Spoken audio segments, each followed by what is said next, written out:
എടാ നിന്നോട് ഞാൻ ഒരു 1000 തവണ പറഞ്ഞിട്ടുണ്ട് കണ്ടിടത്തുനിന്ന് കാണുന്ന സാധനം ഒന്നും വാങ്ങിച്ച് ദേഹത്തിടരുതെന്ന്. എടാ ഈ കുരിശൊന്നും നമ്മുടെ അല്ല, അത് ബ്ലാക്ക് മാസ്കുകാർ ഉണ്ടാക്കുന്നതാ. നിനക്കൊക്കെ എത്രയാണ് ഞാൻ വെഞ്ചരിച്ച് കൊണ്ട് തന്നിട്ടുണ്ട്, അതെടുത്ത് ചാർത്തിയപ്പോ എന്തിനാ ഇത്? ഈ പൊന്നു മോനെ അമ്മയോട് കുറച്ചെങ്കിലും സ്നേഹം ഉണ്ടെങ്കിൽ നീ അത് ഊരിക്കളാം.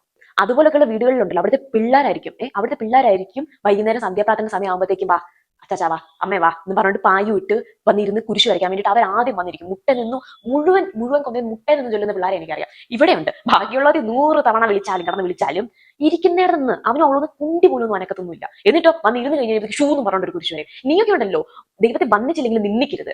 എന്റെ പൊന്നു മോളെ, ഞാൻ ഈ പ്രേമത്തിനും കാര്യങ്ങൾക്കും ഒന്നും എതിരല്ല. നീ ആരെ വേണേലും പ്രേമിച്ചു, നിനക്ക് അതിനുള്ള സ്വാതന്ത്ര്യം ഞങ്ങൾ തന്നിട്ടുണ്ട്.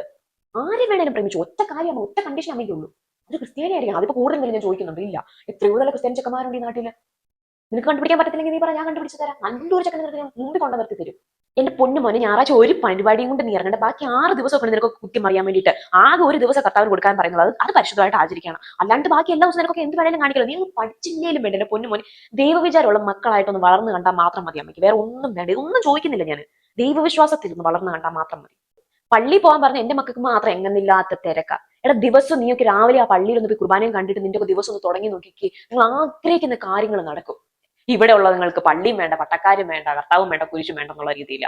എടാ 24 മണിക്കൂർ ഫോണിൽ ഇങ്ങനെ തോണ്ടിക്കൊണ്ടിരിക്കുന്നില്ലേ? സ്വർഗത്തിൽ നിന്ന് എന്തെങ്കിലും കിട്ടുന്നത്? നീ നരകത്തിൽ പോച്ചേ ഉള്ളൂ. ഇത് പൊന്നു മോനെ, ഞാൻ പറയുക, കർത്താവിനെ മറന്ന് നീ ജീവിക്കാൻ എന്ന് തുടങ്ങിയോ അന്ന് തുടങ്ങിയതാ ഈ കുടുംബത്തിന്റെ നാശം.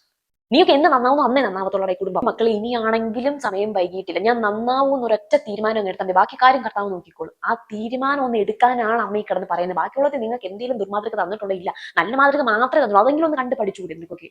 എടാ ഇപ്പം ഞാനൊരുത്തി പ്രാർത്ഥിക്കാനുള്ളതാ നീയൊക്കെ ഈ 2 കാലം ഇങ്ങനെ ഞെളിഞ്ഞു നിൽക്കുന്നത്. അല്ലെങ്കിൽ പണ്ട് നിങ്ങൾക്ക് കുഴിയിലേക്ക് എടുത്തന്നെ പറഞ്ഞ മനസ്സിലായോ? എന്ന് എന്റെ കണ്ണടയുന്നു അന്നേ നീയൊക്കെ ദൈവത്തെ തിരിച്ചറിയത്തുള്ളൂ. അന്ന് നീയൊക്കെ തിരിച്ചു വരും. അതിനുവേണ്ടി ഞാൻ വെയിറ്റിംഗാ. ആ